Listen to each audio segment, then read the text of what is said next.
దేవుని నామానికి మహిమ కలుగును గాక. క్రీస్తునందు ప్రియమైన దేవుని బిడ్డలారా, మీ అందరికీ హృదయపూర్వక వందనాలు. ఈ దినము జనవరి 19వ తేదీ.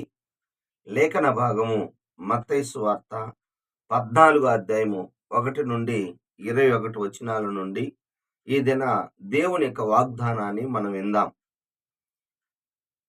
14 అధ్యాయము 14వ వచనం.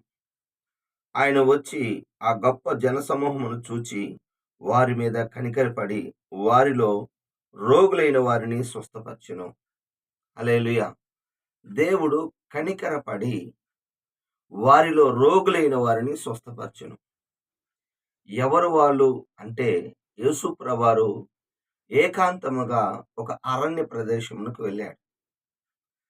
ఆ యొక్క వార్త విన్న వీరు ప్రభు వీరిని పిలవలేదు, కానీ వారికి వారు ఆ పట్టణముల నుండి కాలి నడకతో ఆయన యొద్దకొచ్చారు.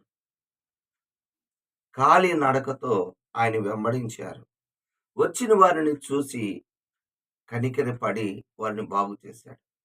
అవును, ఈ దినము దేవుడు మమ్మల్ని కనికరించలేదు, మమ్మల్ని బాగు చేయలేదు అంటారు, కానీ పరిశుద్ధ గ్రంథములో యేసు ప్రభువారు ఏ విధంగా కనికరిస్తాడు, ఏ విధంగా రోగులను బాగు చేశాడు అనేది మనం గమనించినట్లయితే, వీరందరూ కూడా ప్రభు పిలకపోయినా గాని వారు ఆశతో వచ్చారు. ప్రభు మమ్మల్ని బాగు చేయాలి, మేము బాగుపడాలి అనే ఆశతో మరి వచ్చారు.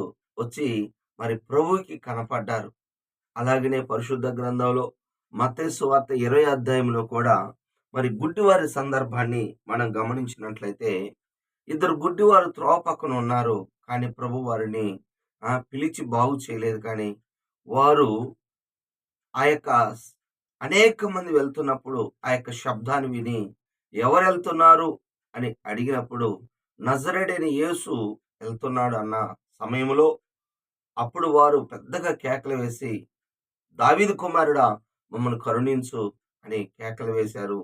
అక్కడున్న వారు గద్దించారు, ఊరుకుండుడి అని గద్దించారు. కానీ వారు మిక్కిరి బిగ్గరగా కేకలు వేసి, దావీదు కుమారుడా మమ్మల్ని కరుణించు అన్నప్పుడు మరి యేసు ప్రభువారు వారిని పిలిచాడు. వచ్చిన తర్వాత, నేను మీకేమి చేయవలను అని అడిగినప్పుడు, మా కన్నులు తెరవగలవనిరి. అంటే విశ్వాసం ఉంది, అంటే చూపుతో సంబంధం లేదు. మరి విశ్వాస సంబంధమైన మాట, నీవు చూపునివ్వగలవు కాబట్టి అనే మాట మత్తయి సువార్త 20 అధ్యాయం 34 వచనం. కాబట్టి కనికరపడి వారి కన్నులు ముట్టినానంది. అంటే దేవుడు ఎప్పుడు కనికరిస్తాడు అంటే, మనం ఆయన వెంబడిస్తున్నప్పుడు, ఆయన అడుగుతున్నప్పుడు కనికరపడి బాగు చేసేవాడు. అలాగనే కొంతమందికి అడుగుతారు కానీ అతిక్రమాలు దాచిపెడతారు. అతిక్రమాలు దాచిపెట్టి విడిచిపెట్టేవాడు ఆయన కనికరం పొందునని సామెతల గ్రంథం 28వ అధ్యాయం 13వ వచనం మనందరికీ తెలిసిన వాక్య భాగమే. కాబట్టి దేవుని యొక్క కనికరము అనేది ఎలా వస్తది అంటే, ఒకటి మనం వెంబడిస్తూ ఉండాలి. ఆయన్ని అనుసరిస్తూ నడుస్తూ ఆయన దగ్గరకు వచ్చినప్పుడు ఆయన కనికరపడి బాగు చేశాడు. అలాగనే అతిక్రమములు దాచిపెట్టకుండా వాటిని ఒప్పుకొని విడిచిపెట్టినప్పుడు కనికరము పొందుకుంటాము. కావున మనం ఆయన కనికరాన్ని పొందుకొని మనము బాగుపడుదుము గాక.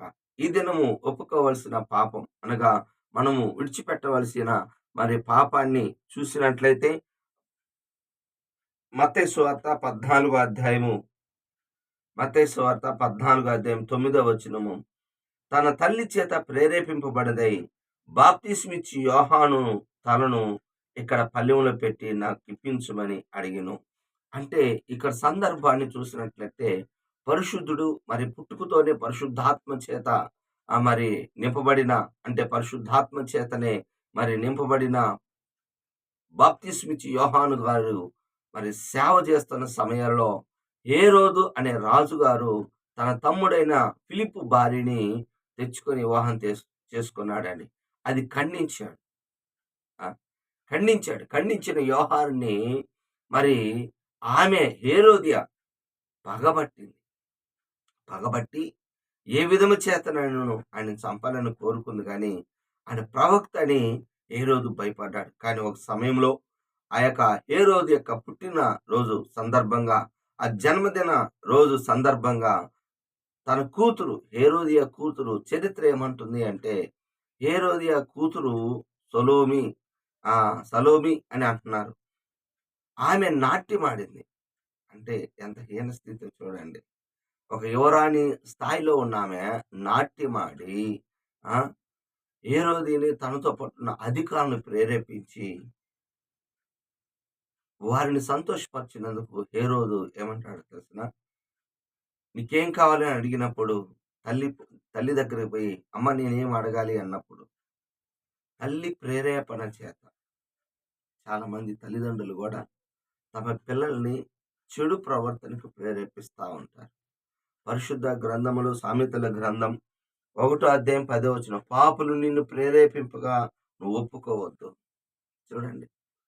ఒక దైవజనుణ్ణి మరి చంపటానికి ఎంత కంకణం కట్టుకుంది.